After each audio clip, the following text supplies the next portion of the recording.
Good evening. फिर से स्वागत है सभी का एस्पिरेंट नोट में। मैं हूं ओमकार और आज का वीडियो आपके लिए खास होने वाला है। ठीक है, आज मैं आपके लिए बहुत सारे इम्पोर्टेंट क्वेश्चंस लेकर आया हूं जो कि आपकी करंट अफेयर को काफ़ी स्ट्रांग करेगी और आपकी नॉलेज को अपडेट करने में मदद करेगी। जैसे ठीक है, देखिए, जैसे कि आप पहला क्वेश्चन देख पा रहे होंगे। ये जो क्वेश्चन है, the iconic web browser internet explorer, ठीक है, तो ये किसका था? ये माइक्रोसॉफ्ट का था। Is set to retire in June 2022। तो ये 2022 जून में, ठीक है, ये इसका जो रिटायरमेंट हो जाएगा तो ये सस्पेंड हो जाएगा परमानेंटली। तो the browser has been developed by which company, तो ये किस कंपनी के द्वारा डेवलप किया गया है? तो इसका था माइक्रोसॉफ्ट। ठीक है, तो माइक्रोसॉफ्ट ने इसको बनाया था, जो कि इंटरनेट एक्सप्लोरर, जो कि बहुत इसका जो यूज है काफ़ी कम हो चुका है। ठीक है, ये इतना यूजर फ्रेंडली नहीं है। मैं आपको कहता हूँ, आप ब्राउज़र के हिसाब से गूगल क्रोम का यूज़ कीजिए। ठीक है, गूगल क्रोम बहुत अच्छा ब्राउज़र है। ठीक है, तो चलिए अगली क्वेश्चन का आंसर आप बताते जाइए। काफ़ी इंपॉर्टेंट क्वेश्चन है कि नहीं?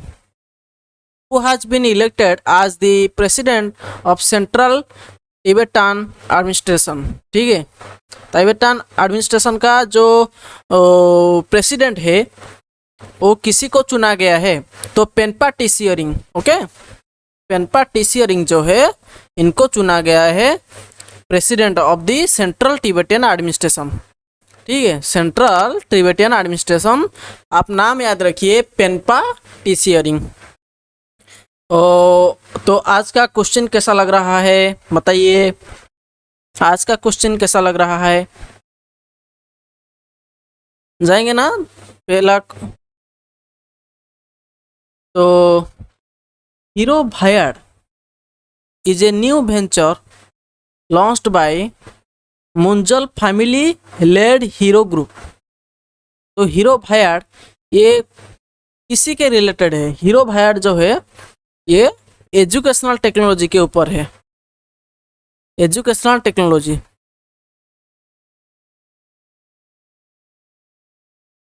देखिए ज़माना बदलते जा रहा है। जैसे जैसे ज़माना बदलते जा रहा है, अभी अभी हमको ऑनलाइन टीचिंग की, ऑनलाइन एजुकेशन की हम वो ज़्यादा से ज़्यादा अपनाते हैं, उसको ज़्यादा रिकमेंड करते हैं। ठीक है, कोविड की वजह से। तो ये एजुकेशनल टेक्नोलॉजी को डेवलप करनी चाहिए, है कि नहीं? एजुकेशनल टेक्नोलॉजी को जिस एक बंदा आया तो वो कैसे इजीली वीडियो बना पाएगा, वो कैसे इजीली अपना जो टैलेंट है, अपना जो वीडियो के फॉर्म में अपना एजुकेशन को अपनी स्टूडेंट के पास पहुंचा सकेगा, इजीली पहुंचा सकेगा। ठीक है, तो इसलिए एजुकेशनल टेक्नोलॉजी की बहुत ज़रूरत होती है। आप टेक्नोलॉजी के थ्रू एजुकेशन दे सको, दूसरों को एजुकेट कर सको, ये उसका मेन मुद्दा है। तो ये देखिए, Hero Vida is a new venture launched by Munjal family led Hero group. तो ये जो हीरो भायड है ना, तो ये एजुकेशनल टेक्नोलॉजी से रिलेटेड है। ठीक है, ये एजुकेशनल टेक्नोलॉजी से रिलेटेड है। जाएंगे अगले क्वेश्चन की तरफ। देखिए, आरबीआई ने बड़ी अनाउंसमेंट कर दिया है। आरबीआई ने पीपीआई को लेकर, प्रीपेड पेमेंट इंस्ट्रूमेंट को लेकर, जो कि दो टाइप की होती है, एक होता है कार्ड और दूसरा होता है आपका वॉलेट। जैसे कि आपका पेटीएम वॉलेट हो गया, अमेजन पे बैलेंस हो गया, और मोबीक्विक का वॉलेट हो गया, फ्री चार्ज का वॉलेट हो गया, फ़ोन पे का वॉलेट हो गया। जितना भी वॉलेट्स है ना, जितना भी वॉलेट्स हैं, वो नॉन बैंक पीपीआई इशू होता है। ठीक है, नॉन बैंक पीपीआई, तो वो बैंक नहीं है, कोई भी बैंक पीपीआई को इशू नहीं करता है। तो ये नॉन बैंक, ये इनको कोई भी बैंक वॉलेट नहीं इशू करता है। तो एक नॉन बैंक ऑर्गेनाइजेशन एनबीएफसी वो पीपीआई इशू करता है, ठीक है। जैसे कि पेटीएम वॉलेट, फोनपे वॉलेट, इसका मैं तरह तरह के एग्जाम्पल दे दिया ना, तो वही होता है पीपीआई का डेफिनेशन।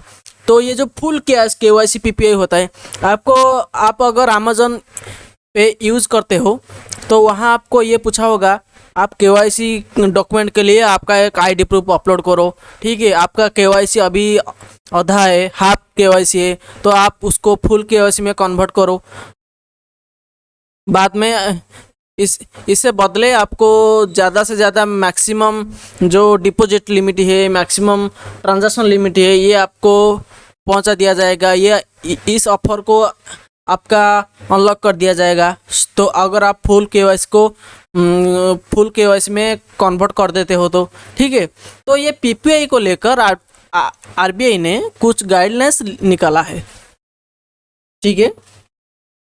ये पीपीआई को लेकर आरबीआई ने कुछ इम्पोर्टेंट गाइडलाइंस इशू किया है, जैसे कि उसका मैं आपको बताता हूँ।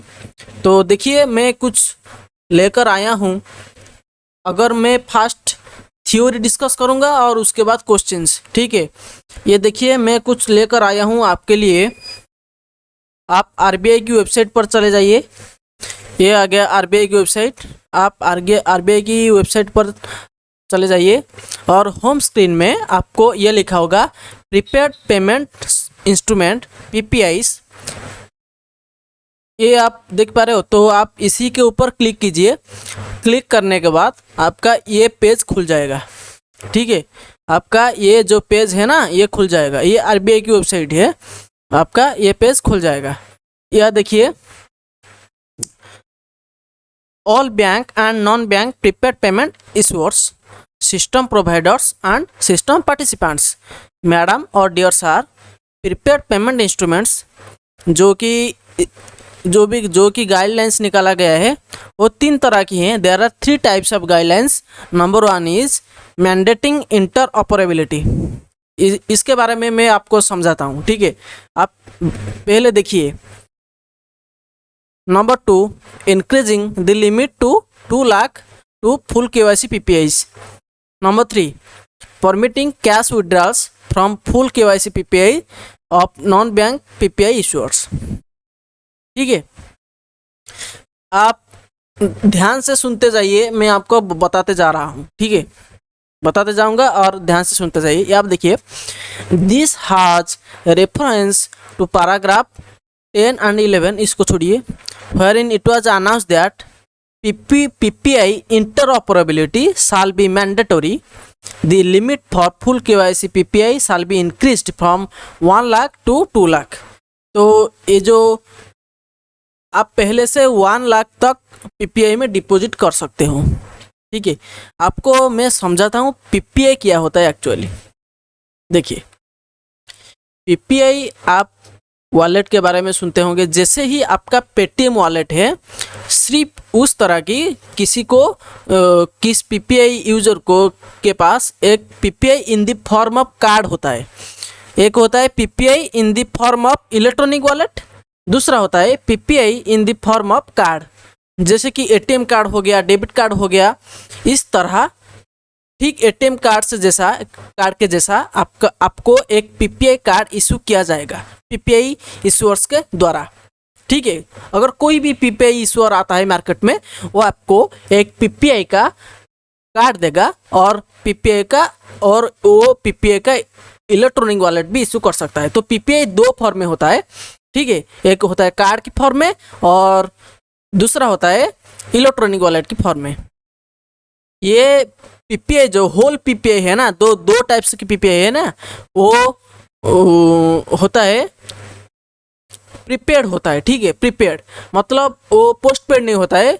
कोई भी पीपीआई पोस्टपेड नहीं होता है, ये आपको ध्यान में रखना है, ठीक है। तो पीपीआई होता है प्रीपेड। अगर आप प्रीपेड पेमेंट इंस्ट्रूमेंट, यहाँ लिखा हुआ ना, पहला लिखा हुआ ना प्रीपेड, तो प्रीपेड होता है वो, ठीक है। मैंने कहा ना प्रीपेड होता है वो, पोस्टपेड नहीं है, प्रीपेड। आप पहले से पेमेंट करके रखो, कुछ मनी ऐड करो वहाँ पे, ठीक है, कुछ, और बाद में उसको आप कैश विड्रॉल कर सकते हो। और कैश विड्रॉल तो अभी अभी परमिट किया ना, ये देखिए, cash withdrawal shall be permitted using full KYC PPI.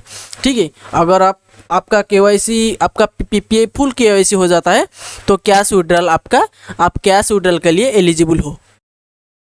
तो आप पहले से कुछ अमाउंट भर के रखो। अगर आपकी वॉलेट में, आपकी पीपीआई कार्ड में आप भर दिया 1000, ठीक है, आप 1000 रुपये भर दिया, तो आप उस 1000 से ही आप शॉपिंग कर सकते हो, कोई भी आपका खर्चा कर सकते हो, ठीक है, ऑनलाइन स्पेंडिंग कर सकते हो। ये सब तरह तरह की काम आप पीपीआई के थ्रू कर सकते हो। तो ये जो लिमिट था ना, ये जो लिमिट था, the limit for full KYC PPI shall be increased from 1 lakh to 2 lakh. वो पहले से 2 लाख था और इसको हम आरबीआई ने बोला कि भाई हम उसको बढ़ा देते हैं, ठीक है, आप एंजॉय कर लो, हम उसको बढ़ा देते हैं 1 लाख से 2 लाख तक हम उसको बढ़ा देते हैं। और फिर उसने क्या कहा, उन्होंने कहा cash withdrawal shall be permitted. तो पहले से कैश विड्रॉल नहीं होता था, ठीक है, आप पेटीएम वॉलेट से कैश विड्रॉल कर सकते हो क्या? नहीं कर सकते हो ना, तो अभी से कर सकते हो, ठीक है। Cash withdrawal shall be permitted, अभी से नहीं, ये मार्च 31, 2020 के अंदर, ठीक है, मार्च 30 इसका, ये उसका डेडलाइन है। पीपीआई इश्यूअर्स को ये सब गाइडलाइंस इशू करने के लिए, ठीक है, तो ये सब गाइडलाइन इशू करने के लिए, ये जो पीपीआई इश्यूअर्स की ये सब होता है, ये होता है उसका डेडलाइन मार्च 31, 2020। तो इंटरऑपरेबिलिटी क्या है? इंटरऑपरेबिलिटी क्या है? तो इंटरऑपरेबिलिटी होता है, देखिए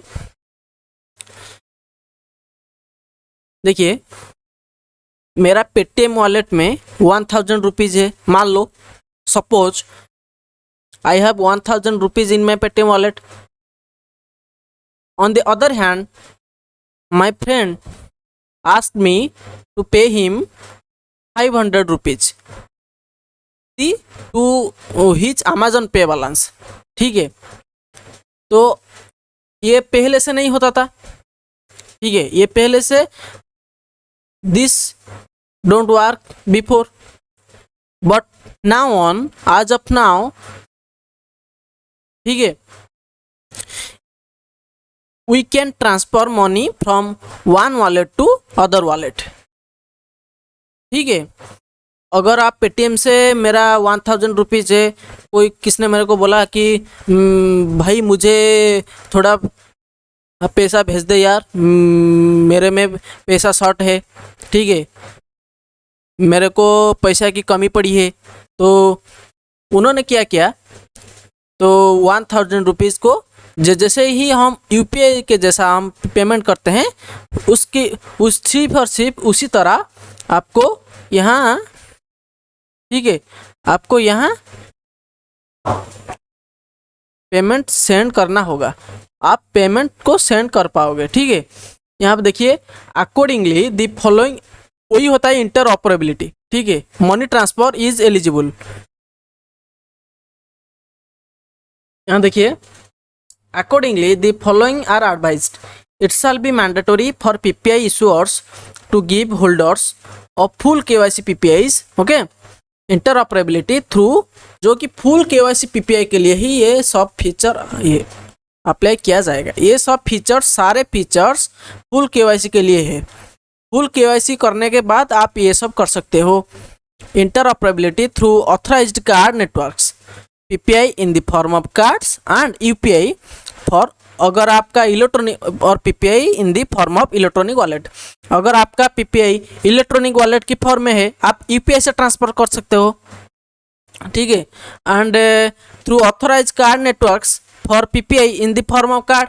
अगर आपका पीपीआई कार्ड में है तो आप ऑथराइज कार्ड नेटवर्क के थ्रू आपका मनी ट्रांसफ़र कर सकते हो, ठीक है। And interoperability shall be mandatory on acceptance side as well, ठीक है। ये जो इंटरऑपरेबिलिटी है ये भी mandate on the acceptance side, मतलब आप किसी को भेज रहे हो वो भी फुल केवाईसी में होना चाहिए, ठीक है। आप आप अगर आपका फुल केवाईसी है और आपका फ्रेंड का फुल केवाईसी नहीं है, पीपीआई का फुल केवाईसी नहीं है, ठीक है, वो अमेजन पे बैलेंस को अपडेट नहीं किया है, फुल केवाईसी नहीं किया है, तो वो मनी को नहीं कर पाएगा, ठीक है। Third, the interoperability shall be enabled by March 31 2020, ठीक है, 2022 इसके अंदर हो जाएगा, ठीक है। ये डेडलाइन दिया गया है all PPI issuers. PPI for mass transit system shall remain exempted for interoperability while gift PPI issuers have the option to offer interoperability, ठीक है। ये जो गिफ्ट पीपीआई इश्योर होता है ना, वही होता है। पीपीआई पेटीएम वॉलेट हो गया, आपका अमेजन पे बैलेंस हो गया, ये सब गिफ्ट पीपीआई इश्योर्स होता है। तो ये सिर्फ कर सकते हैं ये जो पीपीआई मास ट्रांजिट सिस्टम, ये भी पीपीआई का कोई पार्ट होगा, ठीक है, वो अभी से नहीं कर सकते हैं, ठीक है। The maximum amount outstanding in respect of full KYC PPI has been increased from 1 lakh to 2 lakh. वो पहले से 1 लाख था, मतलब आप पहले से पीपीआई आपका पेटीएम वॉलेट में मैक्सिमम 1 लाख तक ऐड कर सकते हो, लेकिन अभी से आप पेटीएम वॉलेट में 2 लाख से ऊपर मैक्सिमम 2 लाख ऐड कर सकते हो। पहले से था मैक्सिमम 1 लाख एंड अभी से हुआ मैक्सिमम 2 लाख, मतलब डायरेक्ट 1 लाख बढ़ा दिया गया, ठीक है। देखिए, the feature of cash withdrawal shall be permitted in respect of full KYC issued by non bank PPI issuer. The following condition shall however be applicable. Maximum limit 2000 पर ट्रांजैक्शन, ठीक है। मंथली आपका 10,000 होगा। आप पीपीआई अगर आपका PPI card form में है तो आप मंथली 10,000 रुपीज़ कैश विड्रॉ कर सकते हो, ठीक है।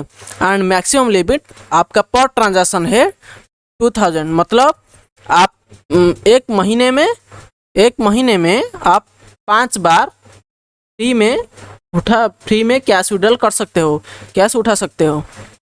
All cash withdrawal transactions performed using a card or wallet shall be authenticated by an additional factor of authentication, जो कि AFA और PN होता है ना। जैसे कि हमारा एटीएम में पिन होता है ना, हम पिन मार के पैसा उठा के हम चले आते हैं, यूपीआई पिन होता है ट्रांजैक्शन करने के लिए, वही होता है, ठीक है। तो ये जो शाल बी ऑथेंटिकेटेड, आपको आपका पिन भरना होगा, ये तो रेगुलर बात है ना, ये तो नॉर्मल बात है, ये सब होता है गाइडलाइन, ठीक है। एंड और एक बात निकल कर आ रहा है, ये the cash withdrawal limit from point of sale terminal using debit card and open system prepaid issue by banks in India have also been rationalized to 2000 पर ट्रांजैक्शन, ठीक है। इसको बढ़ा दिया गया है 2000 पर transaction with overall monthly limit of 10,000 across all locations, ठीक है। अगर आप पॉइंट ऑफ सेल में आप देखते हो ना, आप कार्ड स्वाइप करते हो, आपको एक मशीन दिखा दिया जाता है, आप वहाँ से कार्ड स्वाइप करते हो, वही होता है पॉइंट ऑफ सेल, ठीक है। तो पॉइंट ऑफ सेल से आप पर ट्रांजैक्शन 2000 तक आप ट्रांजैक्शन कर सकते हो, ठीक है। कैश विड्रॉल कर सकते हो, और मंथली आपका 10,000 सिर्फ और सिर्फ उसी के साथ बराबर है, पीपीआई फुल केवाईसी पीपीआई के साथ बराबर है, ठीक है। वही था पूरा कहानी, समझ में आया सब। अब क्वेश्चन की तरफ आगे बढ़ते हैं, ठीक है। काफ़ी अच्छा न्यूज़ है। अब आप पेटीएम वॉलेट से अमेजन पे बैलेंस को आप मनी ट्रांसफ़र कर सकते हो, ठीक है, अगर फुल केवाईसी में हो तो, ठीक है, ये आपको याद रखना है।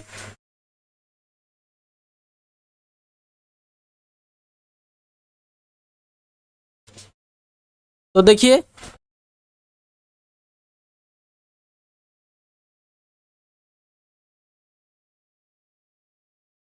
देखिए, what is the maximum amount limit in respect of full KYC PPI आज सेट बाय आरबीआई 2 लाख। इसमें कोई दिक्कत है क्या? इसमें कोई दिक्कत है क्या? मैंने तो अभी डिस्कस किया ना भाई, मैंने तो अभी डिस्कस किया ना, आरएस 2 लाख। ठीक है, next question. RBI has changed it's accounting year effective from financial year 22। What is the new accounting year of RBI?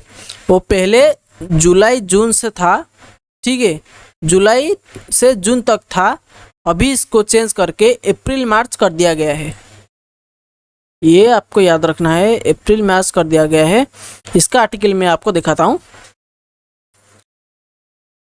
What shall be the maximum limit of cash withdrawal पर transaction? पर transaction बोला है, ठीक है। अगर per month होगा तो 10,000 होगा। पर ट्रांजैक्शन बोला है in full KYC PPI issued by non bank PPI issuers. ये देखिए 2000, ओके, 2000 हुआ ना सही answer.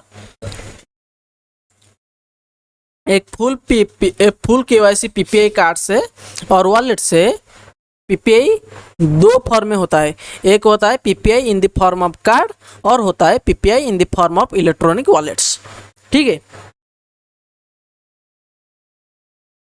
As per guideline by the RBI, PPI issuers have to provide interoperability to full KYC PPIs by which date? मार्च 31, 2022, ठीक है, मार्च 31, 2022 से, ठीक है। How much amount will RBI transfer to central government as surplus for financial year 2021? ये आप देखिए, ये भी एक न्यूज़ निकल के आया था। 99,122 करोड़ ये अमाउंट को आरबीआई ने उसका सरप्लस अमाउंट सोचकर सेंट्रल गवर्नमेंट को ट्रांसफ़र किया। देखेंगे उसका आर्टिकल हम बाद में। As per RBI, what will be the maximum limit of cash withdrawal per transaction via POS machine? पर ट्रांजैक्शन बोला ना भैया, सिर्फ और सिर्फ वही होता है, सेम टू सेम RS 2000, ठीक है। अभी हम देखते हैं, पहले था जो कि अकाउंटिंग ईयर चेंज हुआ और कितना अमाउंट ट्रांसफ़र किया। ये उसका 589th मीटिंग हुआ था ना। देखिए, आप आरबीआई की वेबसाइट को पढ़ा करिए, वहाँ सब कुछ लिखा होता है। 589th meeting of central Board of the Reserve bank of India. देखिए, the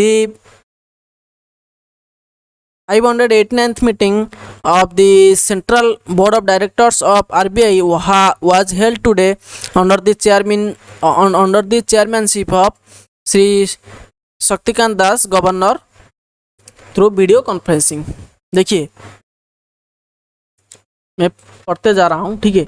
The board in its meeting reviewed the current economic situation, global and domestic challenges, and recent policy measures taken by RBI Reserve Bank to mitigate the adverse impact of the second wave of COVID-19 on the economy।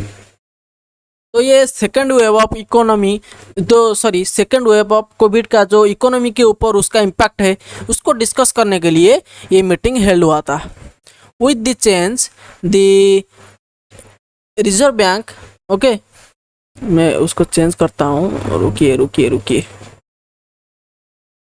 With this change the Reserve Bank accounting year to April to March, okay. With this change the in Reserve Bank accounting year to April to March. Earlier वो था जुलाई से जून, ठीक है, अभी हुआ अप्रैल से मार्च। The board discussed the working of Reserve Bank of India during the transition period of 9 months and approved annual report and accounts of RBI.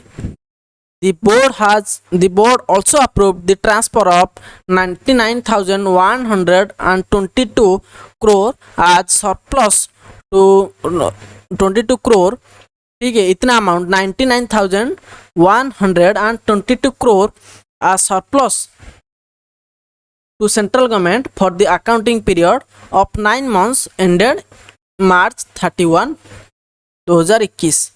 अगर हम जुलाई 2020 से मार्च 2021 तक कंपेयर काउंट करेंगे तो 9 मंथ एंडेड होगा ना, इसलिए लिखा हुआ है, ठीक है। ये 9 मंथ एंडेड, ओके, ये 9 मंथ एंडेड, ये इसलिए लिखा हुआ है। while deciding to maintain the contingency risk buffer at 5.5%, ये आपको याद रखना है, ठीक है। ये पहले था जुलाई से जून, अभी अकाउंटिंग ईयर को चेंज करके इसको कर दिया गया है अप्रैल से मार्च इसको कर दिया गया है। और अमाउंट 99,122 करोड़ ये सरप्लस अमाउंट आरबीआई ने सेंट्रल गवर्नमेंट को दे दिया है। वही था question, how much amount will RBI transfer to central government a surplus.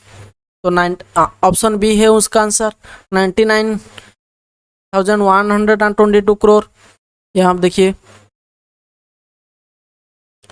तो RBI has changed its accounting year effective from financial year 22। What is the new accounting year? तो अप्रैल मार्च, ठीक है।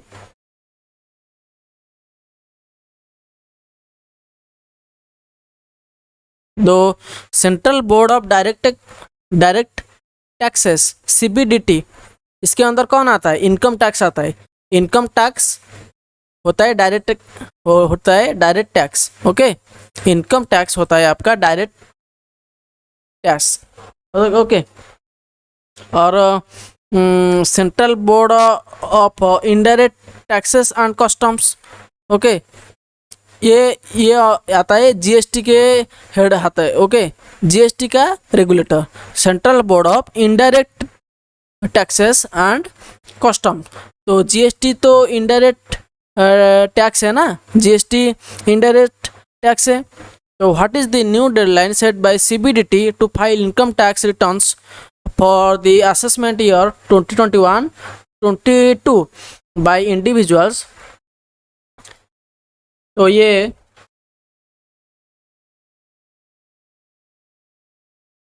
सितंबर 30, 2021 तक इसको एक्सटेंड किया गया है, ठीक है। ये आपका आईटीआर फाइल करो, ठीक है, आईटीआर फाइल करो फॉर द असेसमेंट ईयर 2021-20, ठीक है। तो ये सितंबर 30, 2021 हुए उसका deadline. Government has extended the due date for income tax returns filing for companies for assessment year. What is the new deadline?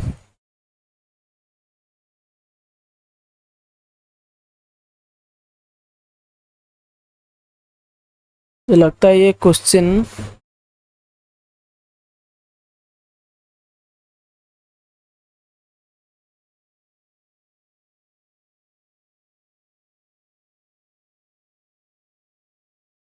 Sorry, ये इनकम टैक्स रिटर्न होता है और ये इनकम टैक्स फाइलिंग, ये क्वेश्चन सेम है, इसको repeat कर दिया, ठीक है। तो सितंबर 30, 2021 है उसका सही answer. The Indian Navy has decommissioned its first destroyer. What is the name of the destroyer? INS Rajput, okay. ये 41 साल का जो सर्विस दे दिया इंडियन नेवी को, ठीक है, इसलिए आईएनएस राजपूत को डीकमीशन कर दिया गया इंडियन नेवी से, ठीक है। What is the theme of 2021 world biodiversity day? तो इसका थीम क्या था? इसका थीम था we are part of the solution, okay, we are part of the solution. Option D, we are part of the solution. Indian Council of Medical Research has approved which kit for home COVID-19 testing. तो Covishield को जो home कोविड-19 testing kit के हिसाब से इसको approve कर दिया गया. आप कोविशील्ड का एक किट ले आइए, खरीद के किट ले आइए और उसी के थ्रू आप कोविड-19 टेस्टिंग करें. ठीक है, घर में बैठ के ही. तो कोविशील्ड, ठीक है, कोविशील्ड है उसका सही answer. Covishield is the home covid testing kit as per the ICMR. Jyoti Krishnan Dutt, who has passed away, was the former Director General of NSG, okay, National Security Guard. ठीक है, NSG national security guard का वो ज्योति कृष्ण दत्त, ये उसका DG थे जिसका देहांत हो गया. ठीक है, thank you for listening. See you in the next video soon.